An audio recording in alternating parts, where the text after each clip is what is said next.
मैं बहुत हद तक अंकल बिली ग्राम के सरमन्स में सुनता आया हूं और मैं उनका आदर करता हूं। भले ही आज वो हमारे साथ नहीं है, वो खुदा में सो गए हैं, पर मैं आज भी उनका आदर करता हूं और मैंने उनके जीवन से और उनके वचनों से जो उन्होंने शेयर किए, मैंने बड़ी ब्लेसिंग पाई है।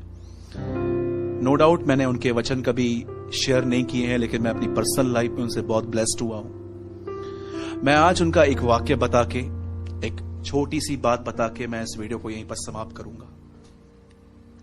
आज से बहुत साल पहले अंकल बिली ग्राम, परमेश्वर के महान जन, एक प्लेस पे प्रीचिंग करने के लिए गए थे। स्टेडियम खचाखच भरा हुआ था और परमेश्वर ने उन्हें एक सत्य घटना वहां पर शेयर करने के लिए कही। आई थिंक वो यूएस के चिकागो में गए थे, जहां तक मैं जानता हूं। और जब वो वहां पर गए और वो एक स्टेडियम में प्रीचिंग कर रहे थे, तब वहां पर उन्होंने कुछ प्रीचिंग की। लाखों लोग, पूरा स्टेडियम, फुटबॉल स्टेडियम था, वो पूरा भरा हुआ था। तब परमेश्वर ने उन्हें एक बर्डन दिया कि इस स्टेडियम में 80 से ज्यादा प्रतिशत लोग मुझसे दूर चले गए हैं और अब उनका और मेरा कोई नाता नहीं है। मैं उनके लिए तरस रहा हूं, लेकिन वो अपनी एंटरटेनमेंट में बिजी हैं। जैसे आज की जनरेशन है जो अपने सेल फोन में इतनी बिजी है कि उन्हें पता ही नहीं है कि उनका एक खुदा भी है। तब बिली ग्राम ने एक सत्य घटना उनके साथ शेयर की। एक लड़का था जो यूएस में ही रहता था। उस लड़के ने 18 साल की उम्र में ही ड्रग्स और बहुत सारे नशे करना शुरू कर दिए थे। और एक समय ऐसा आया कि उस लड़के को इन चीजों की इतनी आदत सी पड़ गई कि अगर उसके पास पैसे नहीं होते थे तो वो घर से पैसे चुराता था, लोगों से पैसे लेता था। और एक बार तो उसने हद कर दी जब उसने एक शॉप पे चोरी की। और उस समय, उन दिनों में जब उसने वो चोरी की, तो कुछ समय के बाद वो पुलिस के हाथ से पकड़ा गया और पुलिस ने उसको एक केस चलाया और कुछ ही समय के बाद वो जेल में था। जेल में एक दिन एक परमेश्वर का जन जेल मिनिस्ट्री करता था। वो जेल में लोगों को गॉस्पेल बताता था। तब एक बंदा वहां पर गया, तो जब वो गॉस्पेल शेयर कर रहा था, तब ये भी आदमी जो चोरी के केस में अंदर था, लड़का, इसने भी ये वचन सुने और उसे रियलाइज हुआ कि इसने भी गुनाह किया है। और इसने इस प्रचारक से पूछा, क्या यीशु मसीह मुझे माफ करेंगे? मैंने इतना ड्रग्स लिया है, मैंने अपनी बॉडी के साथ। याद रखना मेरे भाइयों और बहनों, आप परमेश्वर का मंदिर हो। आपको शराब, बीड़ी, सिगरेट, ड्रग्स, व्यभिचार, मैस्ट्रिब्यूशन, हस्तमैथुन के पाप, ये सब करने का अधिकार नहीं है। इससे परमेश्वर का मंदिर खराब हो रहा है। याद रखना, पहला कुरिन्थियों 3:17 में लिखा है, परमेश्वर का मंदिर पवित्र है और वो तुम हो। आप उस पवित्र मंदिर को खराब न करें।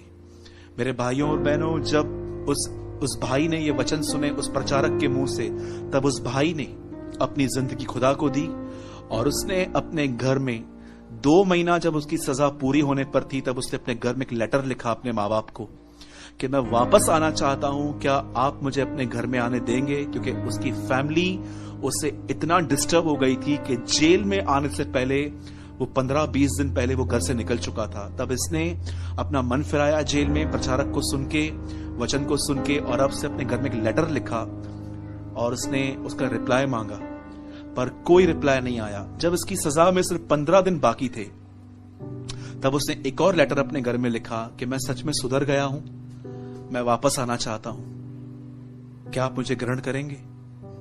कोई जवाब नहीं आया। और उसने अपने, जब उसकी सजा के सिर्फ 2 दिन बाकी थे, तब उसे एक और लेटर लिखा और इसमें इसने कुछ चेंजेस की।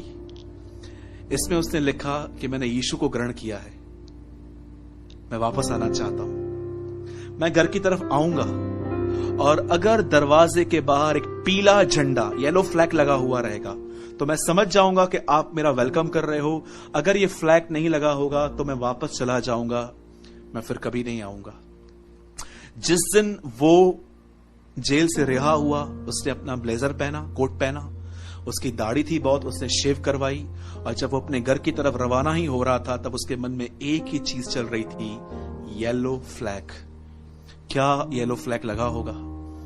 आप जानते हैं, जब वो अपने घर की तरफ जा ही रहा था, जहां से उसके घर के सड़क की शुरुआत होती थी रास्ते की, उसके घर से लेके उसके दरवाजे तक पीले झंडे लगे हुए थे।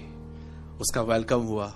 अंकल बिली ग्राम ने यह प्रचार करने के बाद उस स्टेडियम में कहा, तुम में से जितने भी लोग अपने आप को गुनहगार मानते हैं, आज तुम सबके लिए स्वर्ग में पीले झंडे हैं। Come back to Lord Jesus Christ. आ जाओ तुम उसके पास वापस, वो तुम्हें ग्रहण करेगा। आज जितने भी लोग मुझे देख रहे हैं, मैं आपको कहना चाहता हूं, हर व्यक्ति के लिए पीला झंडा है स्वर्ग में। आज लौट आइए, वो आपसे प्रेम करता है। वो चाहता है कि आपके गुनाह मिटाए जाएं, उसके लहू में धोए जाएं और आप एक नई शुरुआत करो। मेरे भाइयों बहनों, खुदा आपसे प्यार करता है। मैं जानता हूं आप में से कुछ लोग आज के वचन को सुन के बहुत रो रहे हैं, कुछ लोग बिलक बिलक के रो रहे हैं, क्योंकि मैं जानता हूं खुदा का कलाम बहुत स्पष्ट तरीके से हमारे पास आया है। मेरे भाइयों और बहनों, यदि आज आपको लग रहा है कि परमेश्वर आज आपसे बात कर रहा है, आइए अपने घुटनों पर आइए रीसरेंडर करें अपनी लाइफ को। आइए एक बार फिर से अपनी जिंदगी दें। अगर आप पलंग पे बैठे हैं तो नीचे उतर आइए घुटनों पर आए और खुदावन से एक बार फिर से अपनी जिंदगी दें। Oh thank you Jesus, thank you Lord. शुक्र करते हैं प्रभु आज के वचन के लिए, उस महान अभिषेक के लिए। प्रभु मैं इस कमरे में आपकी उपस्थिति महसूस कर रहा हूं। धन्यवाद, आप हमारे बीच में हैं, क्योंकि कलाम में लिखा है, जहां 2 या 3 आपके नाम में रहेंगे आप वहां रहोगे। मैं दुआ करता हूं हर मेरा भाई, हर मेरी बहन प्रभु जो तुझे सुन रही है, हर बुजुर्ग, हर बच्चा, तू हर एक को छू प्रभु, हर एक को अपने प्रेम से भर, हर एक को अपने प्रेम का बपतिस्मा दे और हर एक को नया जीवन दे।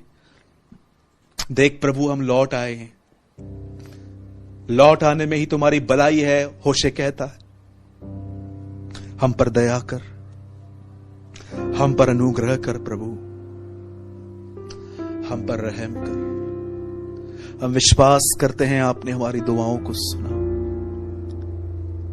हम विश्वास करते हैं हम एक बार फिर से आपके आर्म्स में हैं। हम बिलीव करते हैं आपने हमें गले लगाया है, आपने हमें चूमा है, आपने हमें अंगूठी पहनाई है, आपने हमें नए वस्त्र पहनाए हैं। हम बिलीव करते हैं जब एक व्यक्ति पाप से मन फिराता है तो स्वर्ग में जश्न होता है। हम विश्वास करते हैं कि स्वर्गदूतों की टोली नाच रही है, क्योंकि बहुत लोग लौट आए हैं। I give you all the glory Lord, I give you all the praise. हम आपको आदर और महिमा देते हैं, शुक्रगुजारी करते हैं आज के कलाम के लिए प्रभु। यस्सु के नाम में दुआ मांगते हैं, आमीन, आमीन।